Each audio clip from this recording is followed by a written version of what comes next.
Se algum louvor existe, seja isso que você leve para os seus pensamentos. Quanta murmuração!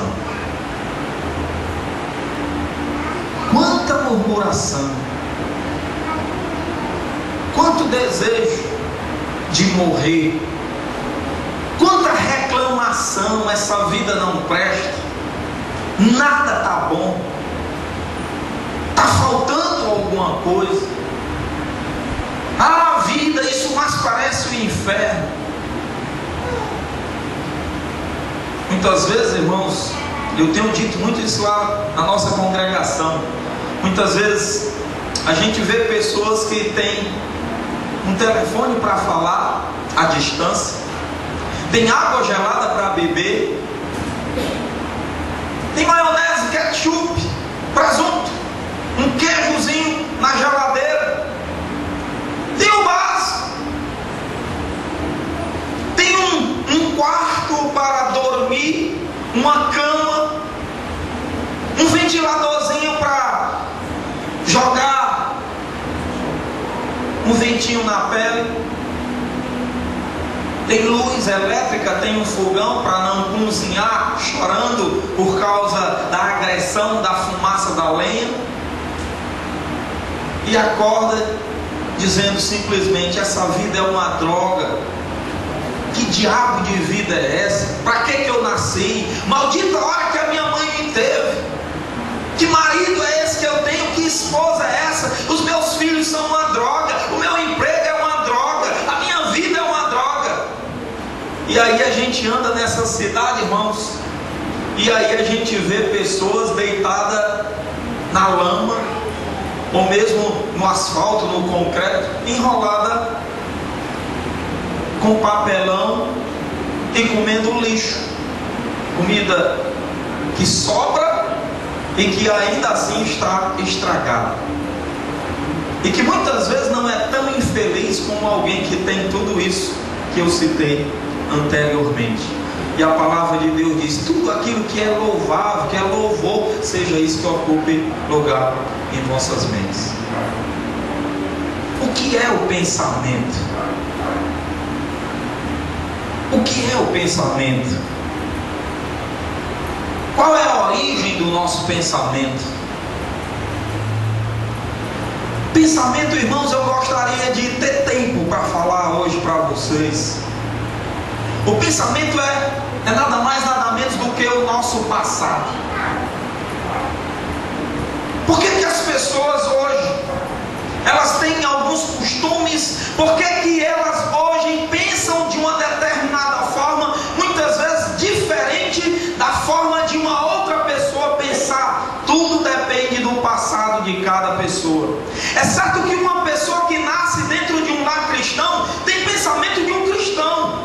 É certo que uma pessoa que nasceu e que viveu e que tem um cumulativo de história dentro de um terreiro de Umbanda, ela pensa como um macumbeiro.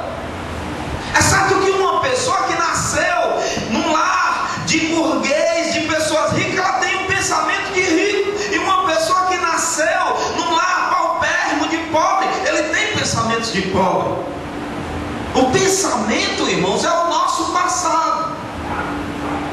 O pensamento é aquilo que acumulamos dentro de nós.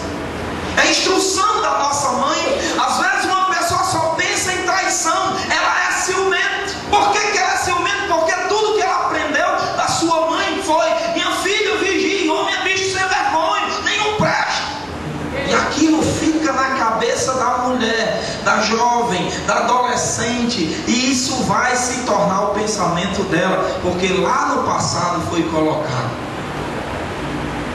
O que nós estamos fazendo hoje aqui é colocando alguma coisa nesse momento chamado presente, para que essa coisa do momento chamado presente amanhã seja o nosso passado e seja uma instrução de Deus para que a gente venha a pensar diferente do que pensava ontem.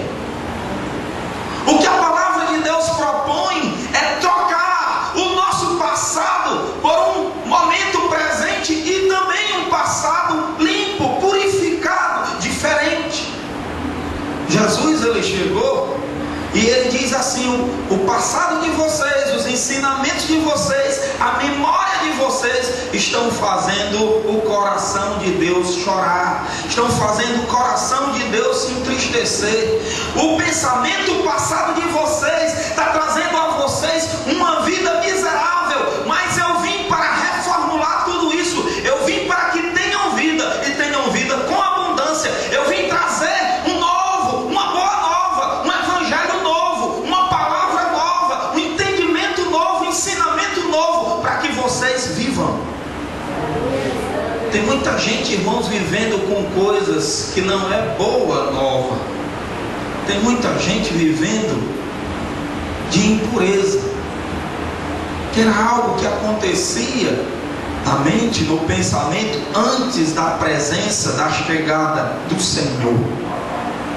Tem muita gente que tem se utilizado da injustiça na mente para agir, porque ainda não trocou essa injustiça pela justiça do Senhor, porque ainda não ouviu a voz do Senhor e porque ainda não substituiu esses elementos, essas entidades, esses fenômenos do pensamento na mente.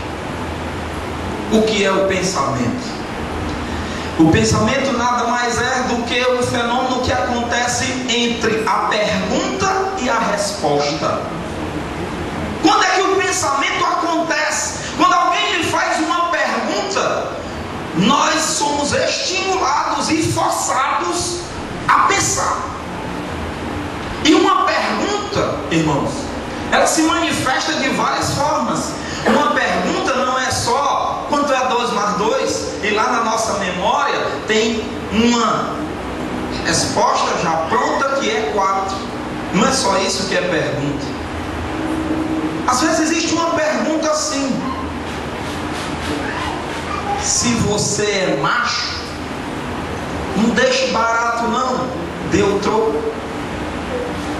E aí, como nós respondemos, nós vamos para a nossa memória e nós vamos lembrar do que pode nos acontecer, porque já aconteceu com alguém que não reagiu.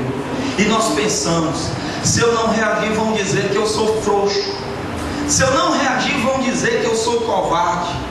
Porque outro dia o João, aconteceu a mesma coisa com ele, e ele não reagiu, ele não deu o troco, ele não revidou, e aí chamaram ele de banana, chamaram ele de molenga, chamaram ele de bemole, chamaram ele disso, daquilo. Eu não quero que aconteça comigo. E a memória faz, e o passado faz com que uma pessoa tenha uma reação negativa, uma reação de violência, uma reação desagradável ao Senhor.